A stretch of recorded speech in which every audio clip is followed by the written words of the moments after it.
Database है क्या है, डेटाबेस का डेवलपमेंट क्या हुआ, डेटाबेस पिक्चर में क्यों आया, वाई। जैसे पहले होता था कि सारे डेटाबेस क्या होता, पेन और पेपर पे लिखे होते थे हर कुछ, आपके बैंक अकाउंट में कितना पैसा है सब कुछ है। ऑनलाइन होने से क्या हुआ कि आप बैंक जाने की जरूरत नहीं, आप घर बैठे कहीं भी या फ्लाइट में, ट्रेन में, ऑनलाइन में, गाड़ी में, जहां भी आप अपने मोबाइल से एक्सेस करके देख सकते हैं कि आपके अकाउंट में कितना पैसा है। तो डेटाबेस क्या हुआ, डेटाबेस पेन पेपर से उठ के, तो सारा रिकॉर्ड था पेन पेपर से उठ के, रजिस्टर से उठ के, डायरेक्टरी से उठ के कंप्यूटर में आ गया, डेटाबेस में इनबिल्ट हो गया, डेटाबेस में इनबिल्ट हो गया। ओरेकल और ऑपरेटिंग सिस्टम दोनों अलग-अलग बिल्कुल है। Operating system is a system software, whereas Oracle is a application software.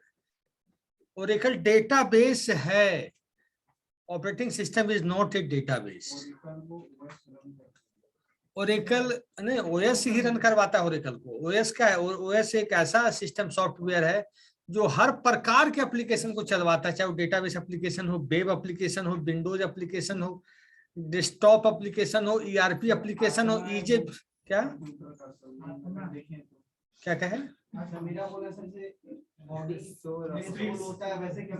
Operating system is the core part of the computer system. और ऑपरेटिंग सिस्टम में भी ऑपरेटिंग सिस्टम का एक पार्ट होता है जिसको बोलते हैं कर्नल।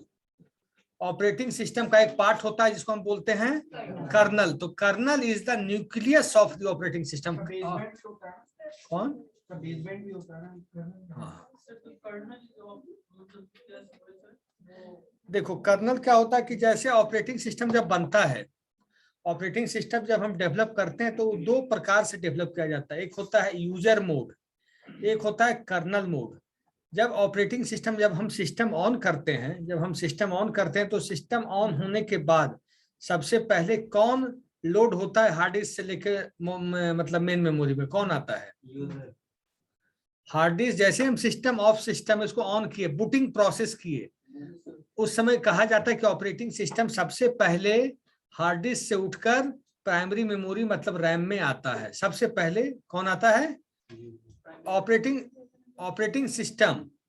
उस ऑपरेटिंग सिस्टम के साथ सबसे पहले आता है boot loader.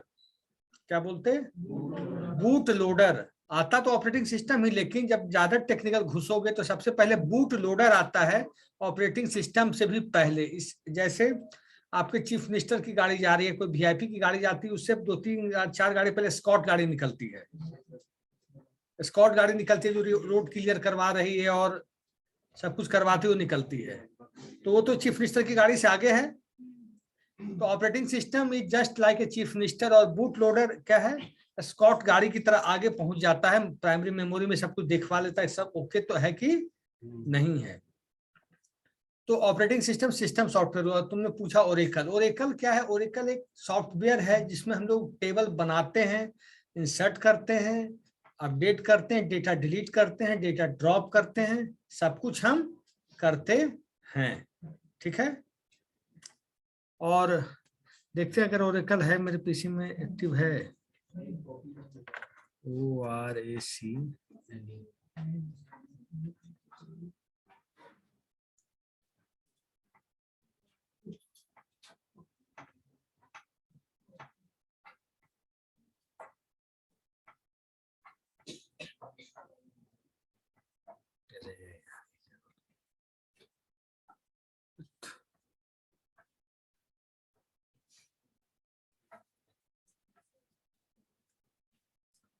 गुरान SQL command line चल गया तो ठीक है, अगर पासवर्ड मांगे तो पासवर्ड याद नहीं।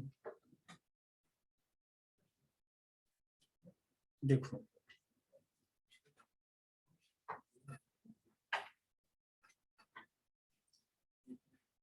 हाँ,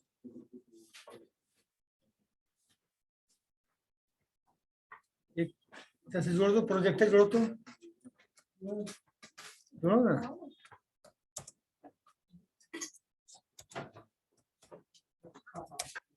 जोड़ो क्या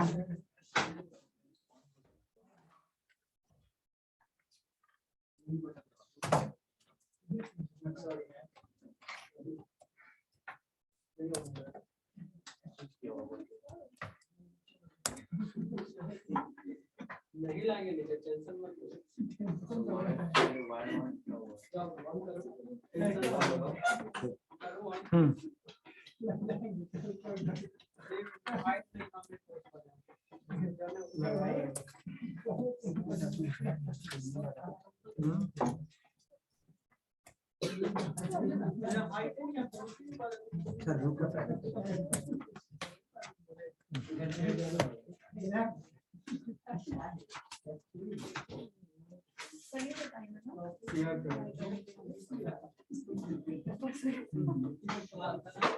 क्या हुआ?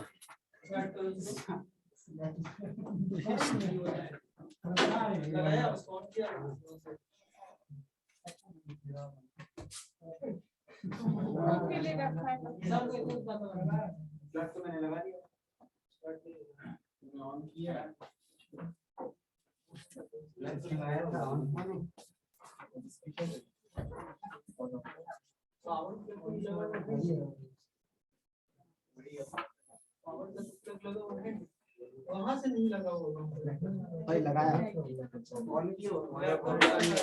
ऑन भी है चेक कर लीजिए एक बार, बच्चे परेशान हो रहे हैं आप। वहां से दिक्कत होता है उसमें। प्रोजेक्टर डेड है शो के लेगा जहाँ पे चलो पहला पीरियड में, नेक्स्ट पीरियड में कर लेना, पहले पीरियड में दिखा देंगे। हाँ सुनो, आप नेक्स्ट पीरियड में छोड़ छोड़ो, नेक्स्ट पीरियड करना, टाइम खराब हो रहा है। हाँ अब नेक्स्ट क्लास में कर लेना, जितेंद्र सर को बुला के दिखा लेना। सही लगाया था, उसी से चलता है। नहीं इधर जितेंद्र सर से बुलवा के करवा लेना। हाँ अब सुनो इधर, डेटा कंसेप्ट का मतलब कि डेटा किस फॉर्म में रहता है, रोज और कॉलम, रोज और कॉलम। रोज और कॉलम में मैंने दिखाया था कि डेटा कैसे रहता है। डेटा सेम तरीके, उसी तरीके से रहता है, फील्ड की तरह उसमें एट्रीब्यूट डाला जाता है। एट्रीब्यूट भी कई प्रकार के होते हैं। Attributes are of many types. जैसे हमने फील्ड डाला एंटिटी, फील्ड क्या डाला, नहीं फील्ड डाला, मान लो एंटिटी बनाया स्टूडेंट नाम से या एम्प्लॉय के नाम से, एक हमने एंटिटी बनाया एम्प्लॉय, उसके फील्ड हो गए एम्प्लॉय नेम। वो क्या हो गए, एम्प्लॉय नेम। तो एम्प्लॉय नेम में एट्रीब्यूट क्या क्या आएगा, कंपोजिट एट्रीब्यूट। पहले एट्रीब्यूट क्या क्या आएगा एंटिटी में, अगर एम्प्लॉय हम एंटिटी बनाते हैं उसके एट्रीब्यूट क्या क्या आएंगे, employee name, father name, gender, mobile number, contact number, address, सब आएंगे। अब उसमें आएगा कंपोजिट एट्रीब्यूट। कंपोजिट एट्रीब्यूट का मतलब जैसे नेम दिया मैंने, किसी फील्ड का दिया नेम, तो नेम में आ सकता है first name, middle name, last name. एक एक एट्रीब्यूट है नेम, लेकिन उसके अंदर कितने फील्ड हैं, first name, middle name, last name. इसको बोलते हैं कंपोजिट एट्रीब्यूट। जैसे हमने दिया एक एड्रेस, एड्रेस में एड्रेस 1, एड्रेस 2, एड्रेस 3, तो ये हुआ कंपोजिट एट्रीब्यूट। अब होता है multi valued attribute. Multi valued attribute उसमें होता है जैसे फोन नंबर, मोबाइल नंबर। एक आदमी के पास 2 नंबर, 3 नंबर, 4 भी लोग रखते हैं, एक से फेंक लोग, है ना। तो वो हुआ मल्टी वैल्यूड एट्रीब्यूट। एट्रीब्यूट कई प्रकार के होते हैं, single attribute, composite attribute, multi valued attribute. और अब है डेटा एक्सेस मेथड्स। डेटा को हम कैसे एक्सेस करते हैं, तो कैसे करते हैं, यूजिंग क्वेरी चला के करते हैं। क्वेरी चलाते हैं ना, select star from tab, select star from table name, select star from this. इसी तरीके से हम लोग डेटा को टेबल से एक्सेस करने का काम करते हैं। और दो टेबल के बीच रिलेशनशिप कैसे बनाते हैं, आप लोग कैसे, आप देखना कि केवल आप अपना आईडी नंबर, मतलब बैंक अकाउंट में आप पता करने जाते हो बैंक में कि इस अकाउंट में कितना बैलेंस है, बता दीजिए, या पैसा कोई भेजा है नहीं भेजा है। अगर आपको नहीं पता चल पा रहा है खुद से, तो केवल आप अकाउंट नंबर बताते हैं, वो बैंक वाला आपको सब कुछ बता देता है। कैसे? ना आपका नाम पूछ रहा, ना आपका फादर नेम पूछ रहा, ना आपका मदर नेम पूछ रहा, केवल आपका नाम पूछता और सारी इंफॉर्मेशन दे देता है। तो आपका जो अकाउंट नंबर है वो प्राइमरी की बन जाती है। अकाउंट नंबर क्या होता है? प्राइमरी की बन जाता है। जैसे इस क्लास में मान लेते हैं आकृति नाम की लड़की एक से ज्यादा हो सकती है, सेम नेम हो सकता है, मे बी फादर नेम भी मैच कर जाए, मे भी मदर नेम भी मैच कर जाए, may be date of birth भी मैच कर जाए, कोई बड़ी बात नहीं है। बट क्या चेहरा उतना कौन, अब आप डेटाबेस में खोज रहे हैं, चेहरा देखेंगे तो फिर क्या होता है, फिर उसका रोल नंबर से हम यूनिकली आइडेंटिफाई करते हैं। जैसे आप लोग कभी देखते होंगे 10th 12th का रिजल्ट निकाल रहे हैं, मान लीजिए उस दिन अनुराग गौतम को खोज रहे हैं या अनुराग सिंह को खोज रहे हैं, तो एक अनुराग डालिएगा तो 1000 अनुराग खड़ा रहता है। फिर फादर नेम भी कहीं कहीं डालते तो वो भी मैच कर जाता है। फिर आईडी नंबर ही एक रास्ता बचता है जिससे यूनिकली आइडेंटिफाई किया जाता है, यूनिकली आइडेंटिफाई किया जाता है। जैसे मैंने आपको बताया था कि कंपनी में एक क्यूरी चलाना है, find out the highest salary of the employee. मान लीजिए स्टेट बैंक में 3 लाख लोग काम करते, 2 लाख लोग काम करते, हाईएस्ट सैलरी किसकी है पूरे all over the India? Find out the minimum salary of the employee, find out the 10,000 highest salary of the employee, find out the 1 lakh salary of the employee. जो 1 लाखवां सैलरी किसको मिल रहा है सबसे अच्छा। एक एक चीज के लिए क्यूरी चलाते हैं, डेटा हम लोग एक्सेस करने का काम करते हैं। आप सोचते होंगे कि एक बैंक में एक दिन में कितना ट्रांजैक्शन होता होगा। तो छोटे बैंक में कम, मतलब एक ब्रांच में, अगर ब्रांच अगर मान लीजिए पटना का है, बोरिंग रोड का या डाक बंगला का या मेन ऑफिस गांधी मैदान का, ट्रांजेक्शन, नंबर ऑफ ट्रांजेक्शन, मैं पैसे की बात नहीं कर रहा हूँ, नंबर ऑफ ट्रांजेक्शन 100 200 300 भी हो जाता होगा, 1000 भी हो जाता होगा। अब बहुत बार ट्रांजेक्शन हो जाता है कि फेल हो जाता है, होता है कि नहीं। फिर जैसे पैसा नहीं पहुंचा तो आप बैंक जाते हो कि भाई मेरा पैसा नहीं पहुंचा, तो फिर बैंक वो आप दिखाते हो स्लिप कि हमने काम किया था इस दिन और काम नहीं हुआ, तो फिर बैंक उसको जाकर क्या करता है, वेरीफाई करता है, फिर उस ट्रांजेक्शन को रोल बैक करता है, फिर आपके यहाँ पैसा वापस हुआ के जाता है। तो ये कैसे हम ट्रांजेक्ट करते हैं। और ट्रांजेक्शन हुआ, data access method, data processing तो पता है, इनपुट प्रोसेस आउटपुट। कोई भी डेटा को हम प्रोसेस तभी करेंगे जब हमें इनपुट मिलेगा। इनपुट का फॉर्म हो सकता है डेटा भी, टेक्स्ट भी, ग्राफिकल डेटा भी, न्यूमेरिकल डेटा भी, टेक्सचुअल ग्राफिक्स भी, और एनिमेशन भी, वीडियो भी, ऑडियो भी, एनिमेशन भी। जैसे हम अभी क्लास ले रहे हैं तो हमें क्या इनपुट मिल रहा है कि कितने बच्चे क्लास में प्रेजेंट है ऑनलाइन, कोई बच्चा क्या कर रहा है वो भी कैमरा ऑन अगर करा दिया जाए तो वो भी एक एक चीज पिक्चर क्लियर हो जाएगा कि बच्चा पढ़ रहा है या केवल कैमरा ऑन करके बैठा हुआ है। तो ये क्या है, उस इनपुट के आधार पे हम सारा डिसीजन ले लेंगे। टेक्स्ट, टेक्स्ट का मतलब आज आप कहीं फॉर्म भर रहे हो, कोई भी गवर्नमेंट फॉर्म, प्राइवेट फॉर्म, तो आप भरते हो कि मैं 10th किया था इस दिन, मेरा 1st डिवीजन है, 2nd डिवीजन है या 3rd डिवीजन है, आप भरते हो। जब डॉक्यूमेंट वेरीफाई होता है तो टेक्स्ट मांगा जाता है कि ओरिजिनल डॉक्यूमेंट लेके आइएगा। क्यों मांगा जाता है? Why they demand original testimonial? Verification के लिए। और डेटा एक्सेस हम ऐसे करते हैं तरीके से जो क्वेरी चला के करते हैं। और फिर है types of data processing. Data processing एक नॉर्मल डेटा का हम कर रहे हैं, मैथमेटिकल डेटा का, टेक्सचुअल डेटा का, ग्राफिकल डेटा का, एनालिटिक्स डेटा का। एनालिटिक्स समझते हो क्या होता है? डेटा एनालिटिक्स, डेटा एनालिटिक्स ये होता है डेटा प्रोसेसिंग करके आज हमें पता करना होता है कि भारत की कितनी आबादी 10,000 रुपीज पर मंथ कमाती है, भारत की कितनी आबादी 20,000 रुपीज पर मंथ कमाती है, भारत की कितनी आबादी 40,000 पर मंथ कमाती है। करते हैं ना। जैसे भारत में कितने लोगों को कोरोना वैक्सीन पड़ चुकी, कैसे निकालते हैं इसे? डेटा एनालिटिक्स करते हैं, डेटा इंसर्ट करते हैं। आप क्या सोचते हैं जो टेबल हम बना रहे हैं, जितने हॉस्पिटल्स में इंजेक्शन पड़े सब डेटा शाम के शाम अपडेट हो रहा है, वो डेटा ऊपर सर्वर में अपडेट हो रहा है, फिर वहां से डायरेक्ट दिल्ली या जहां भी हेल्थ सेंटर का डेटाबेस है वहां अपडेट हो रहा है। तब आपको पता चल जाता है अगले दिन कि इतने लोगों को वैक्सीनेशन हो चुका, इतने लोगों का वैक्सीनेशन अभी बाकी है कि नहीं? आप पॉपुलेशन की काउंटिंग होगी, भारतवर्ष में हर 10 ईयर्स पे होती है। तो पॉपुलेशन काउंटिंग से क्या करते हैं हम, क्या निकालते कि हमारा देश का पॉपुलेशन अभी कहाँ स्टैंड कर रहा है, कितनी यंग जनरेशन है, कितनी अनएम्प्लॉयड जनरेशन है। गवर्नमेंट के पास सब कुछ डेटा A to Z रहता है, और MBA MCA के बच्चे ही डेटा पॉपुलेट करवाते हैं देश का। जो टीचर घूमते हैं उनके बस की बात नहीं है। तो MBA के बच्चे MCA के बच्चे इस काम को करते हैं, लेकिन उसका बेनिफिट उस टीचरों को मिल जाता है जो टीचर सरकारी मोहर पे खड़े होते हैं, लेकिन काम MBA MCA और टेक्निकल बैकग्राउंड के बच्चे करते हैं। तो डेटा को कैसे फेच आउट किया जाए, आज आपको पता करना होता है कि डेटा हिंदुस्तान में कितने कैंसरस पेशेंट हैं।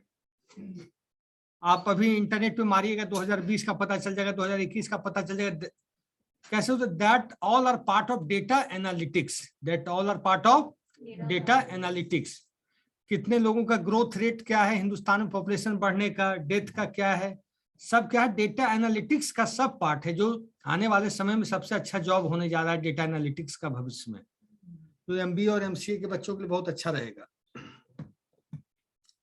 और हो गया डेटा रिप्रेजेंटेशन, डेटा को कैसे हम रिप्रेजेंट करें। डेटा रिप्रेजेंटेशन का मतलब डेटा डिफरेंट फॉर्मेट में है। डेटा किस में है?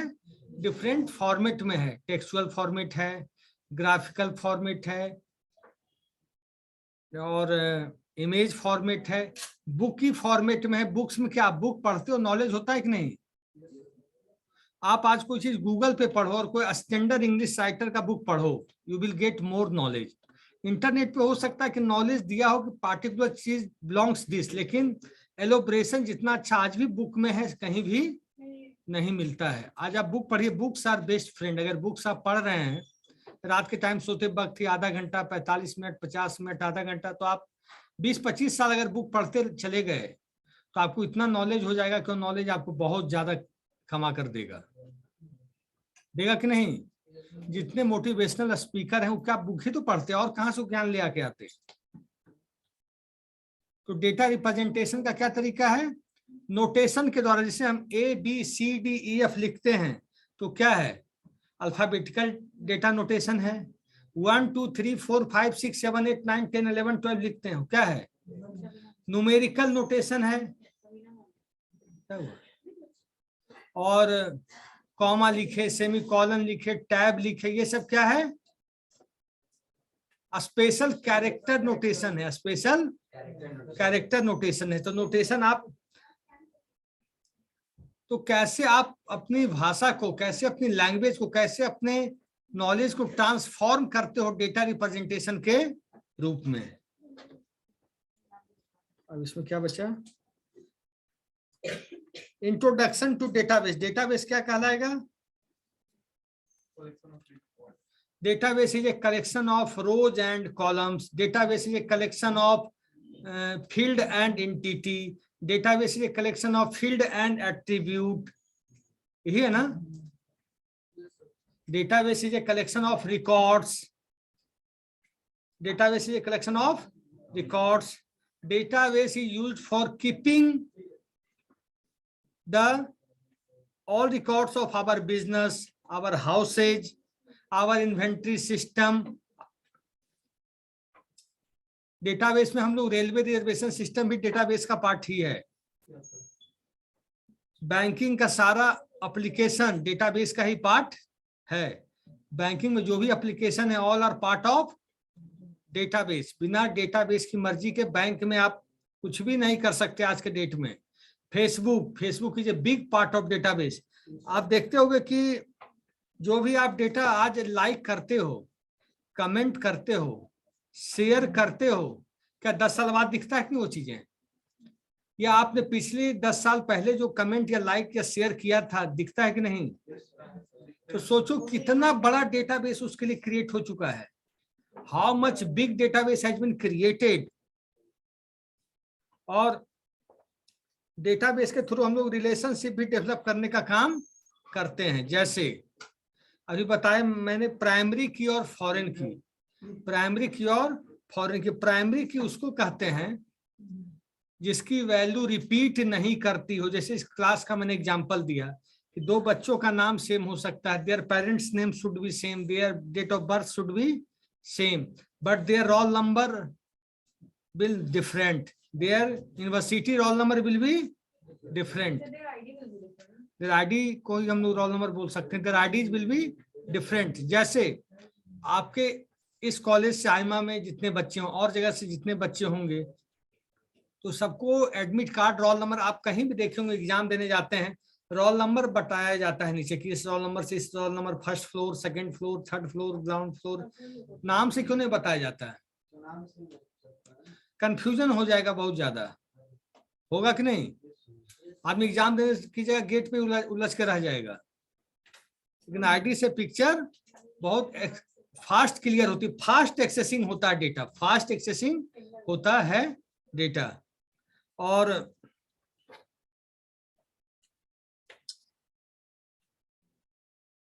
एप्लीकेशन ऑफ डेटाबेस सिस्टम क्या होगा? What are the application of database system?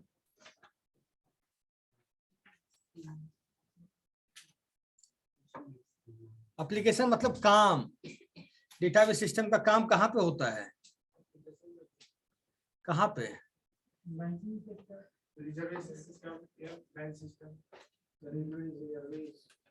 Railway, Airways, banking, insurance और कॉलेज, यूनिवर्सिटी, न्यूज़पेपर, जहाँ न्यूज़पेपर छपता है उसके एप्लीकेशन में। आज क्या सोचते हो कि आज जैसे कोई न्यूज़पेपर आ गया जागरण का, टाइम्स ऑफ इंडिया का, प्रेस में आप जाके कहेगा कि 1 साल पहले का न्यूज तो उसके डेटाबेस में रखा होगा, 10 साल पहले का न्यूज तो वो भी डेटाबेस में रखा होगा, क्योंकि भविष्य में कोई डिमांड करते तो कहाँ से लाके देगा, उसको रखना पड़ेगा ना, safety purpose for the future reference के लिए। फ्यूचर रेफरेंस ये लिख सकते हो, application of database system, application of database system.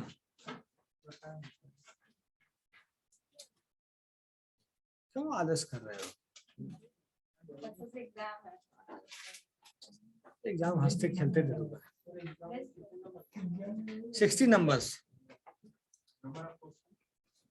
10 number objective है, एमसीक्यू है 10 नंबर, और 5 क्वेश्चन है 6-6 नंबर, तो 40 है, 2 क्वेश्चन 10-10 नंबर। 10 नंबर कितने लाइन का लिखना पड़ेगा? अरे जो तुम्हारा बुद्धि भी, पेज में भर देंगे कि आधा पेज भरेंगे? आधा पेज में कौन देगा 10 नंबर? सर टाइमिंग क्या होगा? 2 घंटा। 2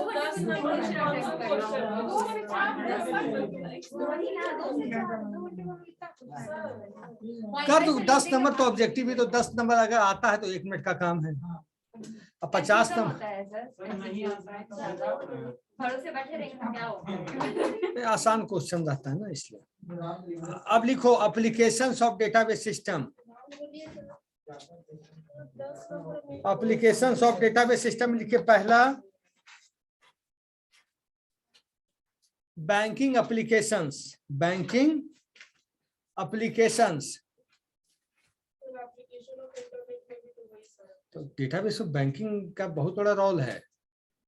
एक तरह से देखा जाए तो यूनिवर्सल एप्लीकेशन हो जाएगा तो फिर नहीं यूनिवर्सल। देखो डेटाबेस का क्या मतलब, जहां आपको डेटा रखना है, जहां आपको, तो बिना डेटाबेस के ना कोई सर्च इंजन चलेगा, बिना डेटाबेस के गूगल भी बिना डेटाबेस के चल पाएगा?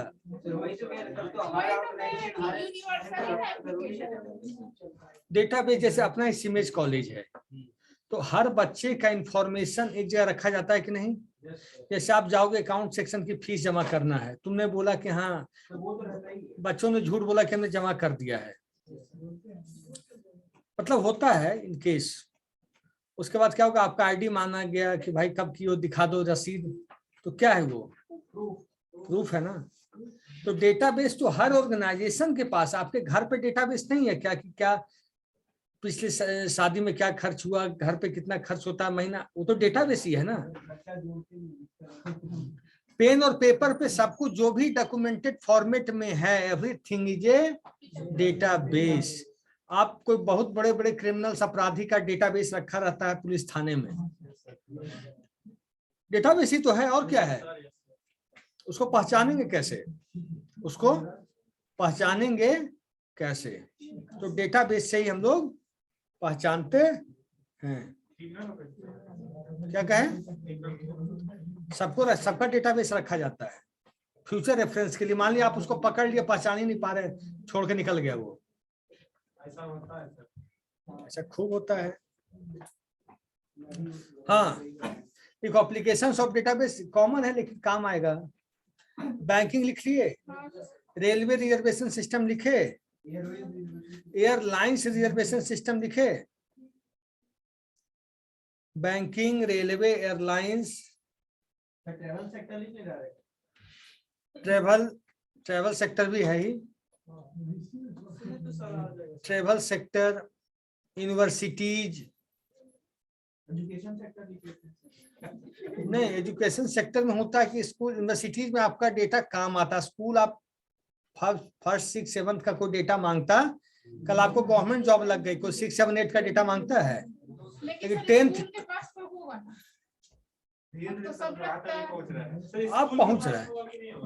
क्या स्कूल के पास डाटा होगा कि नहीं? स्कूल के पास डेटा अब रहने लगा है। जैसे बड़े स्कूल्स हैं जो जिसमें बच्चे, जैसे बोर्डिंग स्कूल है जिसमें 6th में बच्चा है 12th तक पास किया, जैसे Jawahar Navodaya Vidyalaya, Sainik school, Netarhat school, Jamui Simultala school, Scindia school, जो बड़े बड़े स्कूल हैं सबके पास डेटा एक एक बच्चे का निकल जाएगा। और जो मिडिल लेवल स्कूल हैं उसमें नहीं भी होता है। जो बच्चा 4th में चला गया, कोई बच्चा 5 में चला गया, कोई 6 में चला गया, कोई 7 में चला गया, लेकिन उनके पास डेटा रजिस्टर में। लेकिन इन बड़े स्कूलों में सब डेटा ऑनलाइन है, सब डेटा स्कूल कॉलेज के पास एक एक डेटा है। ये डेटा अगर नहीं होता तो एक केस हुआ था, नाम सुने होंगे, जनरल बीके सिंह का केस हुआ था कि जब वो सेनाध्यक्ष बने या जब रिटायरमेंट की उम्र आई उनकी, तो वो कहे कि हम 2 साल कम लिखवाए थे इसमें। जब हम सैनिक स्कूल में घुस रहे थे तो हमने 2 साल कम लिखवाया था, ज्यादा लिखवाया था या कम, ज्यादा लिखवाया था, सो कम कर दीजिए। कम होगा क्या? सुप्रीम कोर्ट तक गए, लेकिन जो आप 10th में कर दिए उसके बाद कोई चारा नहीं है। 10th आप स्कूल टाइम में चेंज कर गए तब तो आपका काम हो जाएगा, लेकिन जब आप रिटायरमेंट के एज पे 2 साल सेनाध्यक्ष और बन जाए हम, तो मानेगी सरकार या गवर्नमेंट मानेगी? कोर्ट ने ही रिजेक्ट कर दिया, कोर्ट ने ही रिजेक्ट कर दिया। तो इसीलिए डेटा आपका 10th का डेटा सबसे वैल्यूएबल होता है।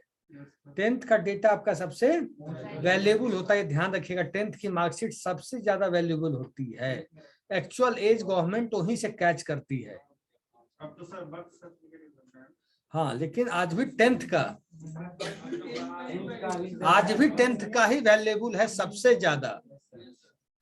तो क्या अगर आप हैं तो वो डेटाबेस में अगर नहीं रखोगे, अगर आप डेटाबेस में नहीं रखोगे तो आपको दिक्कत होगी। क्या क्या लिख लिए? बैंकिंग, रेलवे और एयरलाइंस, और तो एक ही चीज हुआ किसमें?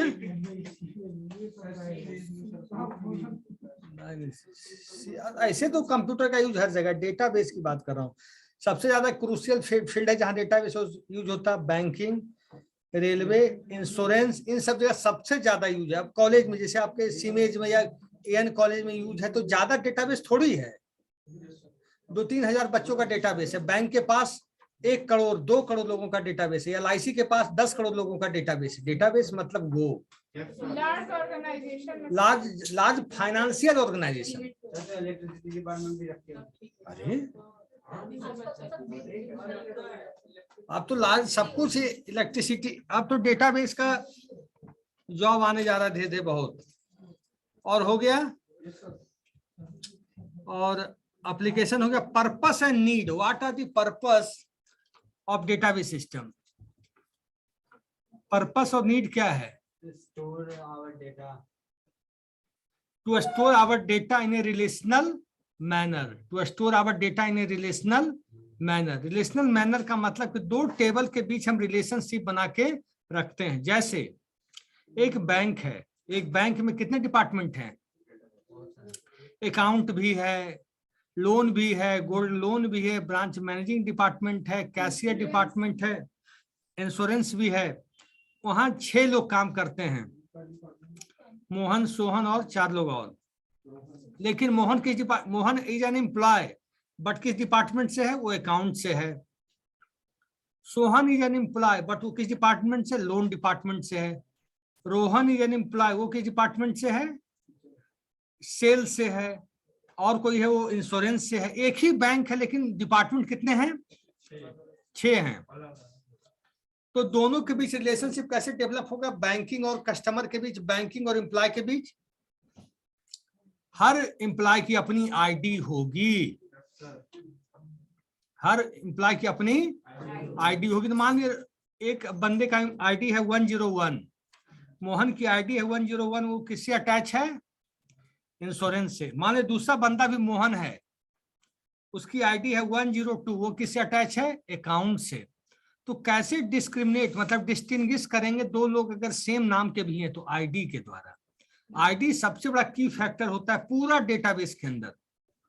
कितना भी हाई लेवल पे आप चले जाएं, जहां लाखों लोग एम्प्लॉय हैं, चाहे लाखों ट्रांजेक्शन है, आईडी ही सबसे बड़ी चीज होती है कोई गलती पकड़ने के लिए या कोई डेटा बाहर निकालने के लिए। आईडी सबसे बड़ा क्रूशियल रोल कौन निभाता है? आईडी कह लें या रोल नंबर कह लें, क्लास लेवल पे रोल नंबर, और बैंकिंग लेवल पे आईडी, इंश्योरेंस सेक्टर में आईडी। जैसे आप एयरलाइंस का टिकट लेके बैठे तो वहां भी आपका आईडी हो क्रिएट रहता है। और जैसे पीएनआर नंबर, रेलवे में पीएनआर नंबर होता है। पीएनआर नंबर आप सुने होंगे, क्या होता है उसका मतलब? पीएनआर नंबर का क्या मतलब होता है?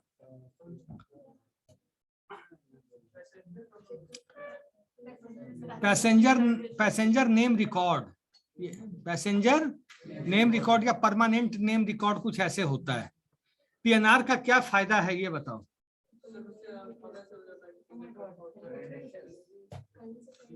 आपकी एक पैसेंजर की यूनिकली आइडेंटिफिकेशन है पीएनआर, याद रखना इस बात को। परमानेंट नंबर है। जब जान लो इस बात को कि रेलवे एक्सीडेंट होती है तो इंश्योरेंस उन्हीं को मिलता है जिनका पीएनआर नंबर पाया जाता है। जनरल टिकट में इंश्योरेंस नहीं होने का कारण सबसे बड़ा है कि पीएनआर नंबर वहां नहीं होता। इस बात को ध्यान रखना। स्लीपर में जब भी चलना या एसी में, तो कंफर्म टिकट या वेटिंग टिकट कुछ भी हो, पीएनआर नंबर आपके पास होना चाहिए। क्या जनरल में होता है? क्या बात कर रहे हो भाई? नहीं, अगर जनरल में पीएनआर नंबर जनरेट कर दे गवर्नमेंट तब देना पड़ जाएगा। पीएनआर मतलब this passenger is valid to this train, ये पैसेंजर यहाँ बैठा और यहाँ उतरेगा। उसकी क्लेम को गवर्नमेंट काट नहीं सकती, कोर्ट नहीं काट सकती, क्योंकि पीएनआर क्या है? यूनिकली आइडेंटिफाई हो रहा वो बंदा उस दिन ट्रेन पे बैठा। वो क्या है? डेटाबेस, कंप्यूटर के, रेलवे के डेटाबेस में चला जाता है वो पीएनआर नंबर। वो पीएनआर नंबर हमेशा रेलवे के डेटाबेस में रहेगा। अगर टिकट मैंने लिया तो पीएनआर नंबर क्या यूनिकली आइडेंटिफाई करता है पब्लिक का कि ये बंदा पटना से दिल्ली या पटना से बॉम्बे गया। अगर कोई मिस हैपनिंग हो गई तो आपको 10 लाख रुपया इंश्योरेंस रेलवे से द्वारा कोई काट नहीं सकता। किसी के भरोसे नहीं है कि मोदी देंगे नीतीश देंगे, रेलवे को देना पड़ेगा।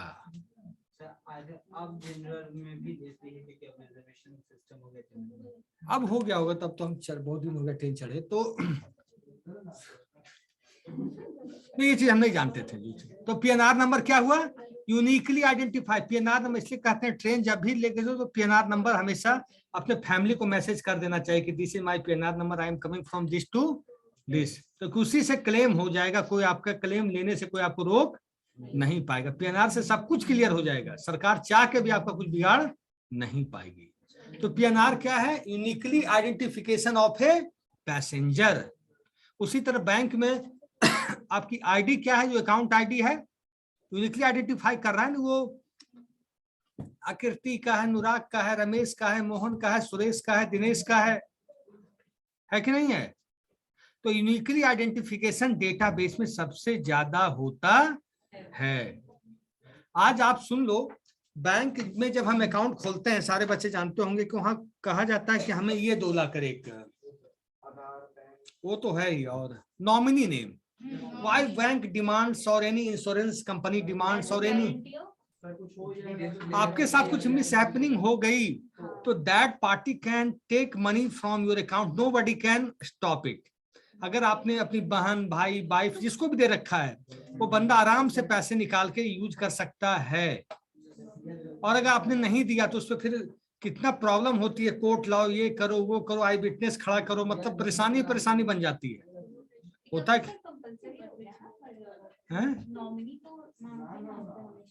नहीं, नॉमिनी बहुत जगह बैंक में आपको पता होना चाहिए। सुन लो कि LIC में 60,000 करोड़ रुपया रखा हुआ है जिसका कोई नॉमिनी नहीं है, nobody is nominee. 60,000 crore LIC के पास रखा हुआ आज के डेट में, भारत सरकार के पास, जिसका कोई लेने वाला पहले, हाँ, क्लेमर नहीं है, जिसको आप कह सकते हैं nobody is claiming that amount. 60,000 crore 1-2 रुपया नहीं है। और केवल बैंक में और इसमें, और बैंक में करीब 38,000 करोड़ सारे भारतीय बैंक मिला के है, जिसमें कोई क्लेमर नहीं है, जो लोग गुजर गए या चाहे जो भी हुआ तो सरकार दाब लेगी। बैंक किसका है? हमारा है। कितने दिन के बाद सरकार लेगी? दावे के जैसा कोई क्लेमर नहीं पहुंचा, करते जैसे क्लेम कर देगा तो देना पड़ जाएगा, तो देना पड़ेगा। फिर 20 साल भी कोई 20 साल बाद भी क्लेम कर देगा, 30 साल बाद भी कर देगा, तो गवर्नमेंट को देना पड़ेगा। नहीं, ये नहीं।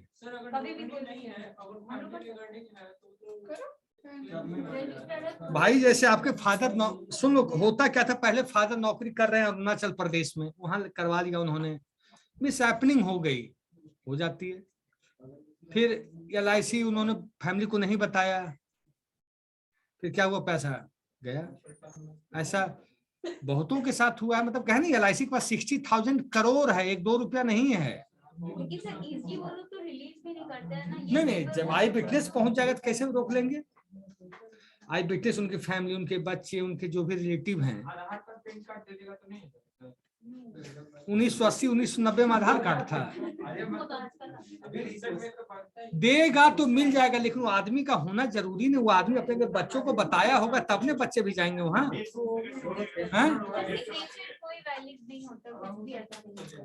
मतलब एक फिजिकल अपीयरेंस होना जरूरी है 100%। आज जैसे मान लो आदमी डेथ कर गया, ठीक है, लेकिन डेथ हो किया, डेथ सर्टिफिकेट बनता आज भी है, लेकिन डेथ किया तो उसको आप लेके क्लेम करोगे, प्रूफ करोगे तब ना।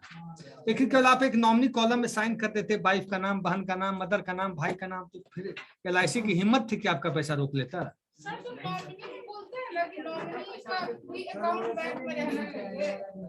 तो या फिर अटैचमेंट रहना चाहिए। फिर वो LIC और बजाज वाले बदमाशी किए थे, जैसे सहारा वाला किया था, अभी भी किए हुए हैं। हाँ, CR इधर आओ।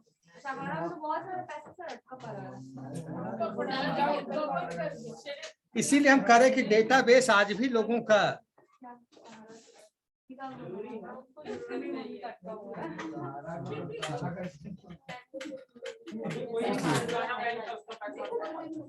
बनवाओ, पहले आओ जी सर। ये नॉमिनेशन का जो प्रॉब्लम चल रहा है,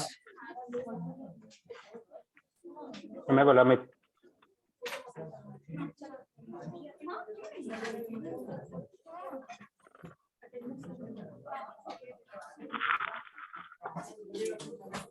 रुको अभी। नहीं जा रहे हैं सर।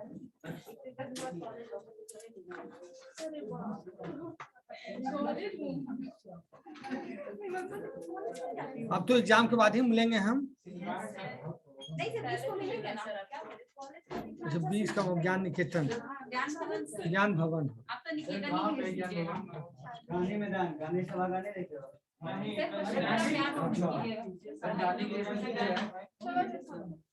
अटेंडेंस बना रुक जाओ। वो 20 तारीख को जो होने वाला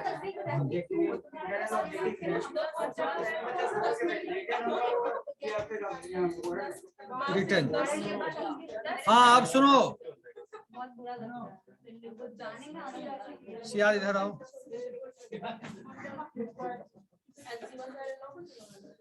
बताओ कौन कौन है, वो छोड़ दो अभी, क्लास में बताओ कौन कौन है। रोल नंबर 6 कहीं कोई मिस हो रहा है तो बोल देना। 4 पहले 4 है। 4 है श्रीन, 6 6 और 9 और 11 और 23 सॉरी 11 के बाद और कौन है 12 और 13 और 13 के बाद अब सीधे 18 17 और 17 के बाद 18 और फिर 19 और 20 और 21 और 23 और 25 20 बोले हो। 23 के बाद 24 20 बोले, उसके बाद 20, 23 के बाद 24 और 25 और 26 और 27 और 29 और 30 और अच्छा, ऐसा बताओ। जाओ हो गया जाओ हाँ भाई, हो गया भाई।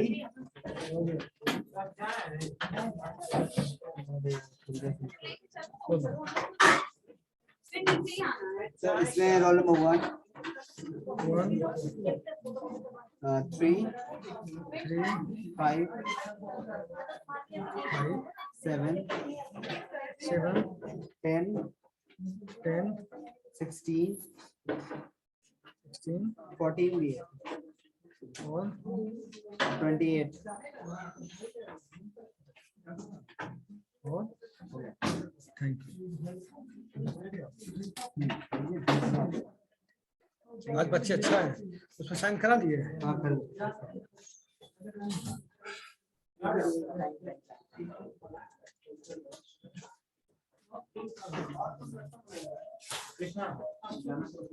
कितने बच्चे थे ऑनलाइन? ऑनलाइन बहुत बच्चे थे यार,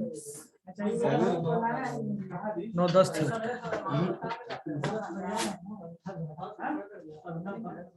1 2 3 4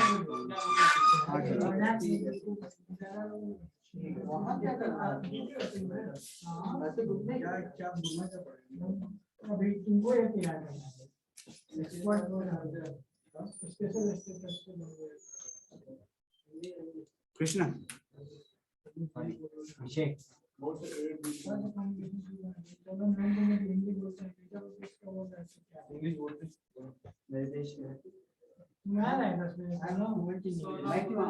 डांस के लिए चार कमर मेरा नाम है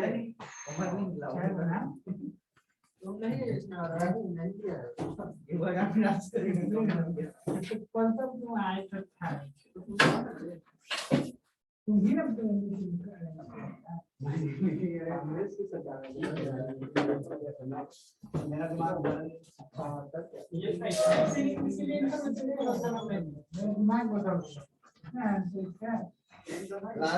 इज्जत भी बदल दोगे। हम घर पहुंच के बता देंगे हम आएंगे कि नहीं।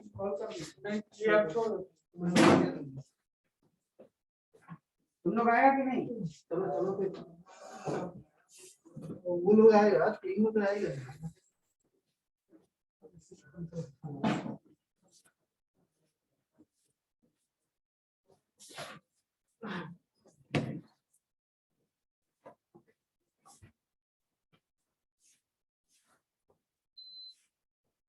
चलो ये कांचा में बात किया। कांचा में बात किया। नहीं देखे हैं आज।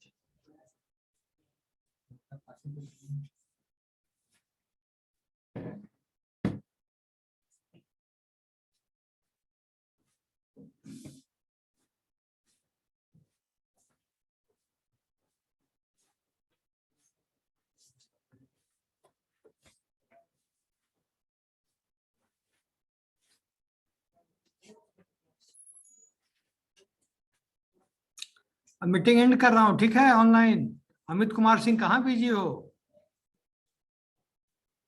सर डेटाबेस बना रहा हूँ ESIC में, कहाँ?